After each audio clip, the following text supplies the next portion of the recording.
Ready? Yep. Alright. Just by looking at me, you wouldn't be able to tell that I am someone that struggles with mental health and anxiety. The truth is, about 1 in every 5 adults struggle with mental health, and most people don't know how to help themselves or others.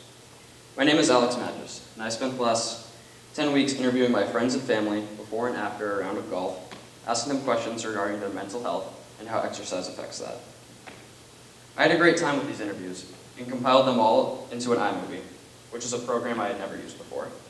I did a lot of the research regarding on how to edit the interviews I did with others, and spent a lot of time figuring out how the program worked. This was more difficult than I anticipated.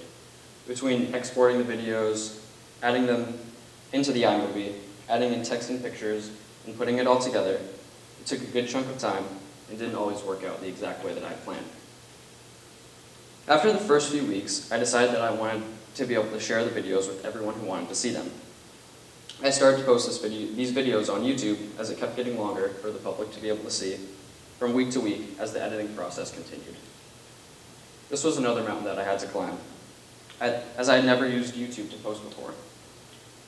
From interviewing different people every week, I tried to get a good mix of ages, from my younger brother, some friends, my cousin who was in college, and even my grandmother. It provided me with a range of answers. Although I was interviewing these different people from different demographics, I kept getting similar answers. I asked everyone before the round if they were feeling stressed or anxious. I also asked them afterwards if they were feeling more or less stressed than before. While there were some people, such as my grandmother, who weren't stressed at all and just happy to be with their grandsons, most of the people I interviewed said that they felt more relaxed after playing, as it was a good way to take off some steam and left them motivated for the rest of the day. I only golfed once a week with these different people, although every time I did, it made me feel better knowing that something as simple as offering to play golf with someone made their day better and less stressful. Rather, it was very early in the morning, such as when I interviewed my friend Sean, which gave us the rest of the day to be productive, or later in the day, such as when I interviewed my brother's friend Andre, which gave us something to look forward to all day long. I felt like either way, it gave me and everyone else a more positive outlook on the day. Just recently, I golfed with and interviewed my mom. It was on a Friday after the first week of school for me and a long and stressful week at work for her. We both had so many thoughts racing through our minds, and we were just trying to calm down going into the long Labor Day weekend. We both had some work that we could have done instead of going golfing, although I convinced her to go with me. And I think she was thankful for it afterwards. We had a great time.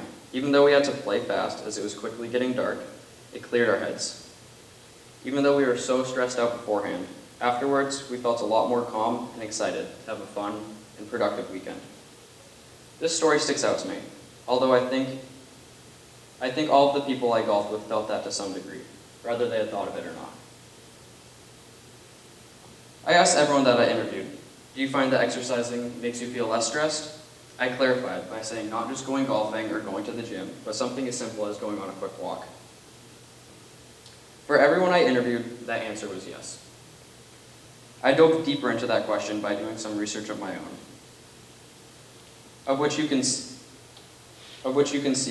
well, it was right here, this is some of the research, and finding that exercise can be good for your mental health and also a replacement for medicine that could have harmful side effects. I had never thought of it that way. For people who are diagnosed with anxiety or depression, they could be prescribed medicine, or exercise. Doctors in Sweden are already doing this. For 12 weeks, they're having patients exercise every day before prescribing medicine if there's no change. Well, I do not think that this is going to be a solution for everyone, but I think it is worth a shot. Not everyone knows how to golf, but everyone can learn. Although it can be very expensive, there are cheap alternatives for anyone who wants to get started. Most courses offer a discounted rate for children under 18, which is a really good deal. While for adults, there are usually an afternoon rate that can also help save some money. While I would recommend someone to help you learn the game, you don't always have to hire a professional that is going to cost you loads of money. From what I've gathered from the golfing community around me, most people are more than willing to help and enjoy seeing more people pick up the game. A good example of this is after a round this year, while I was on the driving range. It was a tough day and I was getting really frustrated with myself. Someone, who I had never met before, came up to me to help out. I hadn't asked him for any advice or tips, although he might have heard me voicing my frustration to some friends. But he offered to help me out and change how I felt for the rest of the day. Me golfing once a week can be a good example of exercise to help improve mental health, although there are countless other ways that you can do so. Like I said earlier, it's not always prominent if someone is struggling with mental health. Whether they are or not, asking someone to go on a walk, take a bike ride, do some yoga, go swimming, or anything else, it can make someone's day. I hope that my experience helped you to stay motivated, stay active, not only for yourself, but for others. Thank you for listening. Any questions? No? Cool. Okay, great job, Alex.